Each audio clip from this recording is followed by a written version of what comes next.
बृहस्पति देव की कथा।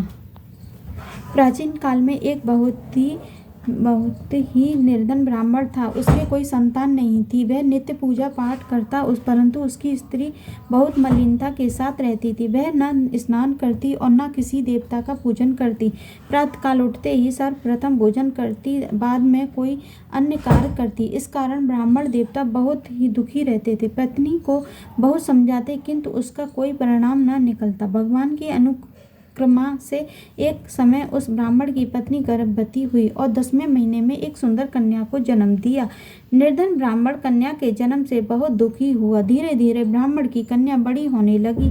बचपन से ही उस कन्या की रुचि भगवान विष्णु की कथा में थी। वह प्रातःकाल उठते ही स्नान आदि करके भगवान विष्णु की पूजा करने मंदिर में जाती थी। बृहस्पतिवार को व्रत करके विधिवत पूजा पाठ करती। पूजा पाठ के बाद वह पढ़ने के लिए पाठशाला में जाती। घर से चलते हुए वह मुट्ठी भर जौ साथ लेकर जाती और पाठशाला के रास्ते में थोड़े थोड़े जौ गिराती जाती। जब वह पाठशाला से लौटती तो जौ के वह दाने सोने में बदले हुए मिलते थे। लड़की सभी सोने के दाने बीन लाती। एक दिन जब वह सोने के दाने को साफ कर रही थी तो उसकी माँ ने कहा, बेटी, सोने के दाने साफ करने के लिए सोने का सूप भी होना चाहिए। अगले दिन बृहस्पतिवार था। उसने भगवान बृहस्पति देव की पूजा करते हुए प्रार्थना की, हे भगवान, यदि मैंने आपका व्रत विधिवत किया है तो मुझे सोने का सूप दे दो। भगवान बृहस्पति देव ने उसकी मनोकामना पूरी करने का वचन दिया। पाठशाला से लौटते समय उसे रास्ते में सोने का सूप पड़ा हुआ मिला। घर लौटकर सोने का सूप अपनी माँ को दिखाकर वह सोने के दाने साफ करने लगी। उसी समय नगर का राजकुमार उसके घर के पास से गुजर रहा। उस सुंदर लड़की को सोने के सूप में जौ साफ करते देख राजकुमार उस पर मोहित हो गया। महल में लौटकर राजकुमार ने राजा से उस लड़की से विवाह करने की इच्छा प्रकट की तो राजा ने ब्राह्मण को महल में बुलाकर राजकुमार से उसकी लड़की के विवाह की बात कही। ब्राह्मण तैयार हो गया। धूमधाम से उस लड़की का विवाह राजकुमार से हो गया। दुल्हन बनकर ब्राह्मण की लड़की महल में चली गई। लड़की के चले जाने से ब्राह्मण फिर निर्धन हो गया। उसे कई दिन भोजन भी नहीं मिलता था। बहुत दुखी होकर ब्राह्मण एक दिन अपनी लड़की के पास गया। अपने पिता से निर्धनता का समाचार सुनकर उसने बहुत सा धन देकर पिता को विदा किया। उस धन से ब्राह्मण के कुछ दिन तो आराम से गुजर गए, लेकिन जल्दी ही फिर भूखों मरने की हालत हो गई। ब्राह्मण अपनी लड़की से धन लेने के लिए फिर महल में पहुंचा। लड़की ने पिता की बुरी हालत देखकर कहा, पिताजी, आखिर आप कब तक मुझसे धन लेकर जीवन यापन करेंगे? आप कोई ऐसा उपाय क्यों नहीं करते जिससे आपका घर धन संपत्ति से भर जाए? ब्राह्मण ने कहा, मैंने तेरी माँ को बहुत समझाया लिया है पर उसकी समझ में कुछ नहीं आता। उसका फूहड़पन नष्ट हो तो घर की निर्धनता भी दूर हो जाए। तब कुछ सोचकर लड़की ने पिता से कहा, पिताजी, आप कुछ दिनों के लिए माँ को मेरे पास छोड़ जाओ। तब कुछ सोचकर ब्राह्मण पत्नी को अपनी लड़की के पास महल में छोड़ आया। लड़की ने अपनी माँ से कहा, माँ, तुम कल प्रातःकाल उठकर स्नान आदि करके भगवान बृहस्पति देव विष्णु जी की पूजा अवश्य करना। पूजा करने से तुम्हारी निर्धनता अवश्य दूर हो जाएगी। लेकिन उसकी माँ ने उसकी कोई बात नहीं मानी। तब क्रोधित होकर लड़की ने अपनी माँ को एक कक्ष में बंद कर दिया। सूर्योदय के समय माँ को उठाकर जबरदस्ती उसे स्नान कराया और फिर मंदिर में ले जाकर भगवान बृहस्पति देव की पूजा कराई। कुछ दिनों तक ऐसा करने से माँ की बुद्धि में परिवर्तन हुआ और वह स्वयं बृहस्पतिवार का व्रत रखने लगी।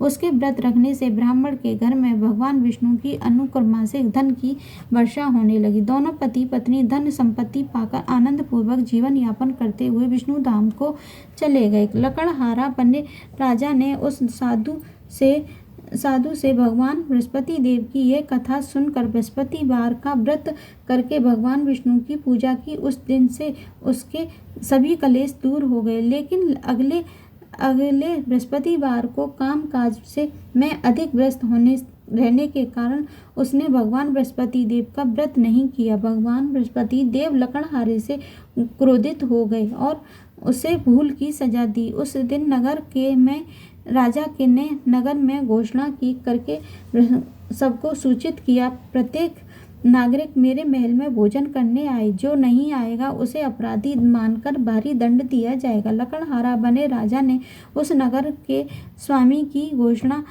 तो सुनी, लेकिन जंगल से लकड़ी काटकर लाने और उन्हें बेचने में देर हो जाने के कारण वह समय पर महल में भोजन करने नहीं जा सका। अंततः राजा ने सैनिक लकड़हारे को पकड़कर महल में ले गए। राजा ने उसे महल के एक कक्ष में बैठाकर भोजन कराया। उस कक्ष में एक खुट्टी पर प्राणी का सोने का हार लटका हुआ था। लकड़हारा अकेला उस कक्ष में भोजन कर रहा था। तभी उसने एक आश्चर्यजनक घटना घटती देखी। देखते ही देखते वह खुट्टी हार को निकल गई। थोड़ी देर के बाद राजा ने हार को गायब देखा तो लकड़हारे को कारावास में डलवा दिया। लकड़हारा मन ही मन अपने भाग्य को कोसने लगा। तभी उसे जंगल में मिले साधु का स्मरण हो आया। थोड़ी देर में भगवान बृहस्पति देव सन्यासी के रूप में उसके सामने प्रकट हुए और कहा, हे लकड़हारे, तूने भगवान बृहस्पति देव की पूजा नहीं की, इसी कारण तुझे कष्ट हुआ है। लेकिन अब चिंता मत करो।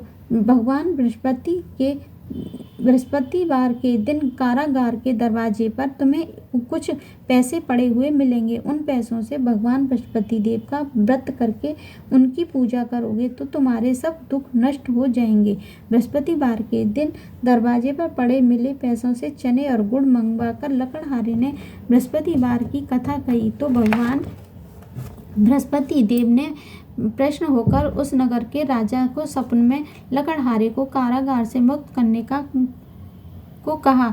सुबह राजा ने अपने कक्ष में आकर देखा तो खुट्टी पर रानी का हार टंगा हुआ था। राजा ने लकड़हारे को मुक्त कर दिया और उसे धन और आभूषण देकर विदा किया। लकड़हारा बना राजा उस नगर से चलकर अपने नगर में पहुंचा तो उस नगर में कुएं, धर्मशाला, बाग बगीचे देखकर बहुत प्रसन्न हुआ। राजा ने किसी से पूछा, ये कुएं, धर्मशालाएं किसने बनवाई हैं? सबने उसे बताया कि ये सब रानी और उसकी दासी ने बनवाए हैं। राजा महल में पहुंचा तो रानी ने उसका भव्य स्वागत किया। तब राजा ने निश्चय किया कि सप्ताह में एक बार तो सभी बृहस्पति देव का व्रत तथा पूजन करते हैं, परंतु मैं प्रतिदिन व्रत किया करूँगा तथा दिन में 3 बार कथा कहा करूँगा। अब राजा हर समय दुसाले में चने की दाल बांधे रहता तथा दिन में 3 बार बृहस्पति देव की कथा कहता। कुछ दिनों के बाद राजा को अपनी बहन की याद आई।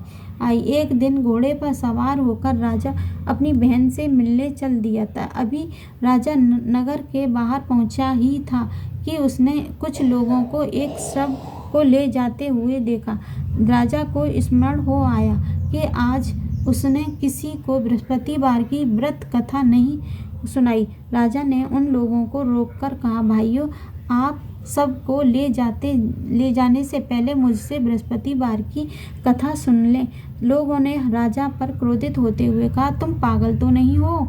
लेकिन कुछ बड़े बूढ़े लोगों ने कहा, अच्छा भाई, साथ में चलते चलते तुम अपनी कथा भी सुना लो। राजा ने चलते हुए आधी कथा ही सुनाई थी कि सब हिलने लगा।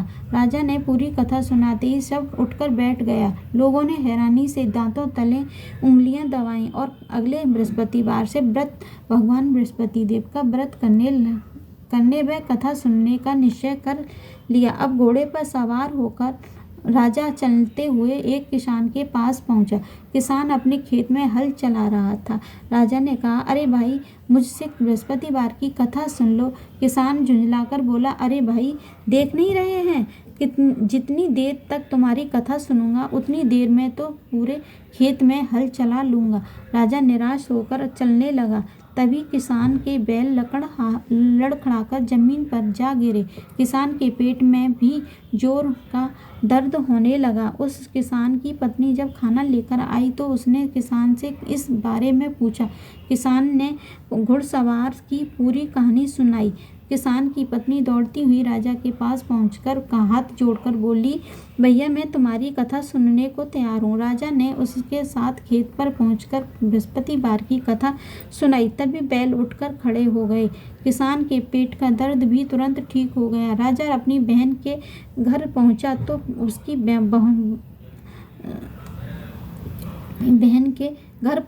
उसकी बहुत आप भक्त हुई। अगले दिन सुबह उठकर राजा ने देखा कि घर के सभी लोग भोजन कर रहे हैं। किसी भूखे को बृहस्पतिवार की कथा सुनाए बिना राजा भोजन नहीं करता था।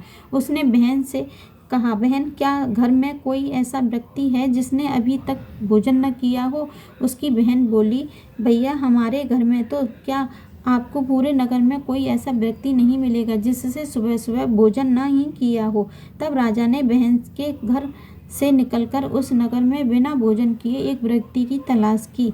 एक गडरिये के घर में उसका बेटा बीमार होने के कारण भूखा रह गया था। राजा ने उसको जाकर बृहस्पतिवार की कथा सुनाई। कथा सुनते सुनते गडरिये का बीमार बेटा बिल्कुल ठीक हो गया। सबने राजा की बहुत प्रशंसा की। एक दिन राजा ने अपनी बहन से कहा, बहन अब हम अपने घर जाना चाहते हैं, तुम भी हमारे साथ चलो, कुछ दिन वहाँ रहकर लौट आना। राजा की बहन ने अपनी सास से पूछा तो सास ने ताने देते हुए कहा, बहू मायके जाना है तो अकेली जाना, मेरे पोतों को नहीं ले जाना। तुम्हारे भाई के कोई संतान नहीं है, कहीं तुम्हारी भाभी मेरे पोतों को कोई जादू टोना कर दे।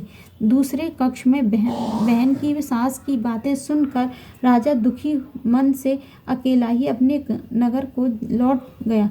रानी ने राजा से कहा, आप तो अपनी बहन को साथ लाने की बात कर गए थे, फिर बहन को साथ क्यों नहीं लाए? तब राजा ने दुखी होते हुए कहा, रानी हम निसंतान हैं, इसलिए कोई हमारे घर आना पसंद नहीं करता। रानी ने राजा को समझाए, हे प्राणनाथ, हमें बृहस्पति देव ने सब कुछ दिया है, अब भगवान बृहस्पति देव हमें संतान भी अवश्य देंगे।